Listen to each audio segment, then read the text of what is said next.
డ్వాక్రా మహిళలకి SC ST డ్వాక్రా మహిళల కోసం ఉన్నతి పథకం కింద ఇచ్చేటటువంటి వడ్డీ లేని లోన్ని 5 లక్షల రూపాయలకి పెంచాలన్నది రాష్ట్ర ప్రభుత్వం తీసుకున్న నిర్ణయం. ఎస్సీ ఎస్టీ వర్గాలకు చెందిన డ్వాక్రా మహిళల ఆర్థిక స్వావలంబన కోసం ఈ కీలక నిర్ణయం తీసుకుంది. ఈ పథకం కింద వాళ్ళకి ఇచ్చే 0 వడ్డీ రుణాల పరిమితిని 2 లక్షల నుంచి 5 లక్షలకు పెంచింది. ఆ వర్గాలకు చెందిన మహిళల జీవనోపాధి కల్పన గాను ఒక్కొక్కరికి కనిష్టంగా 50,000 నుంచి గరిష్టంగా 5 లక్షల దాకా వడ్డీ లేని రుణం ఇస్తుంది. ఈ రుణాన్ని వాయిదా రూపంలో వాళ్ళు తిరిగి చెల్లించాలి. 24-25 ఏడాదికి గాను 250 కోట్లు రుణంగా ఇవ్వాలని అధికారులు లక్ష్యంగా పెట్టుకున్నారు. ఇప్పటికే ఈ దస్తర మీద ఎంఎస్ఎంఈ సెర్ప్ ఎన్ఆర్ఐ వ్యవహారాల శాఖ మంత్రి కోనపల్లి శ్రీనివాస్ సంతకం చేశారు. దీనికి సంబంధించి గృహ నిర్మాణానికి సంబంధించినటువంటి అంశాల మీద ఇది కీలకమైనటువంటి. దీంతో పాటుగా ఉపాధి అవకాశాలు, అంటే చాలామంది షాపులు పెట్టుకోవడం లాంటి నడిపేటటువంటి అవకాశం ఉంటుంది. సొంతగా షాప్ పెట్టుకోవాలనుకునే డ్వాక్రా మహిళలకు ఊతం అవుతుంది.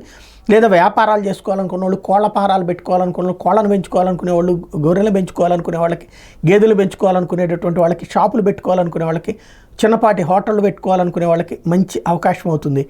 అలాగే ఇల్లు కట్టుకోవాలనుకునేటటువంటి వాళ్ళకి కూడా ఈ లోన్ కిందన ఇందులో గృహ నిర్మాణానికి కూడా ఈ ప్రతిపాదనలు వర్తిస్తాయని చెప్తున్నారు.